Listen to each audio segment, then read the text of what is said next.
በአማራ ክልል በመንግስትና ፋኖ ኃይሎች መካከል የሚደረገው ውጊያ ተጠናክሮ ቀጥሏል።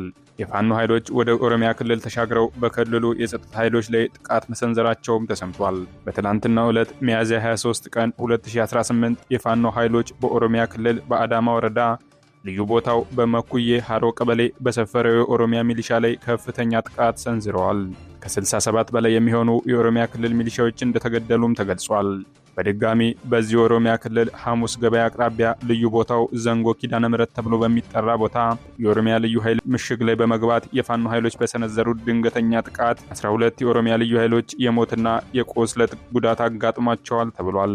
በሌላ በኩል በአማራ ክልል በጎንደር ቀጠና የመንግስት ሰራዊት በሜካናይዝድና በእግረኛ ታግዞ ምርጫ ለማካሄድ የተሰባሰበውን የክልልና የዞን ካድሬዎችን በመያዝ ከባህር ዳር ተነስቶ ወደ ደብረ ታቦር እየተንቀሳቀሰ ባለበት ሰዓት የፋኖ ኃይሎች ደብረ ታቦር ከተማ ለመግባት 18 ኪሎ ሜትሮች ሲቀሩት ተኩስ ከፍተውበታል። ከፍተኛ ውጊያ አለምበር ከተማ ላይም ተደርጓል። በወንበራ ተራራ፣ በወጂ ከተማ፣ በወረታ አቅጣጫ ጠንካራ ውጊያ አድርገዋል። በመንግስት ኃይሎች በኩል ይህንን ውጊያ የመራው ከፋኖ ኃይሎች በመክዳት እጁን ለአማራ ክልል መንግስት የሰጠው ጸዳሉ ደሴ የተባለ ሰው ሲሆን ከአለምበር ከተማ እስከ ኮና፣ ከኮና እስከ ኮካ፣ ከአለምበር እስከ ወንበር ተራራ፣ ከወንበር ተራራ እስከ ብቅታ፣ ወጂ ተራራ፣ አይቼሽ፣ ወርቅ ሜዳና ደረቅ ወደብ ዳረሻ የተጠናከረ ውጊያ ተደርጓል። ይህ ጠንካራ ውጊያ እየተደረገ ባለበት ሰዓት ሌሎች የፋኖ ኃይሎች ደብረ ታቦር ከተማ ዘልቀው በመግባት የመንግስት ሰራዊት ላይ ውጊያ ከፍተዋል።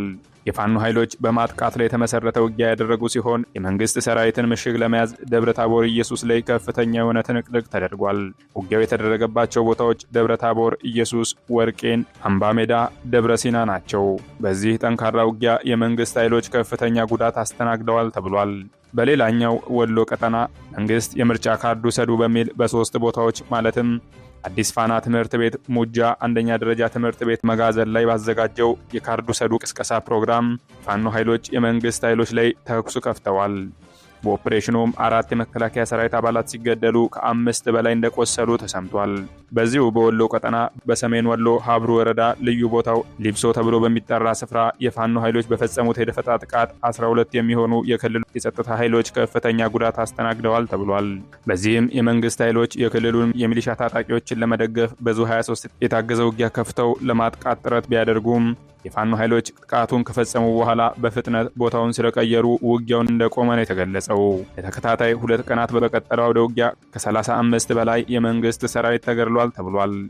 በተመሳሳይ በላስታ ቡግና ወረዳ ከሚያዝያ 21 2018 ዓ.ም ጀምሮ አካባቢውን ኔትወርክ በማጥፋት መነሻውን ከቡግና ወረዳ አይና ከተማ በማድረግ ወደ ብርኮ ጉሃላ አድርጎ የፋኖ ኃይሎችን ለማፈን የተንቀሳቀሰው የመንግስት ጦር የፋኖ ኃይሎች ወደ ቀጠናቸው ስበው በማስገባታቸውና ከፍተኛ ጥቃት በመሰንዘራቸው 35 በላይ የመንግስት ኃይል ሲገደል ከ20 በላይ ቁስለኛ በ3 አምቡላንስ ተጭኖ ወደ አይና ከተማ ተመልሷል ተብሏል። የጨበጣ ውጊያው እስከ ሚያዝያ 28 2018 ዓ.ም ረፋድ 5 ሰዓት የቀጠለ ሲሆን የፋኖ ኃይሎች 4 የመንግስት ኃይሎች ምሽግን በማስለቀቅ ወደ ሙሉ ማጥቃት ተሸጋግረዋል።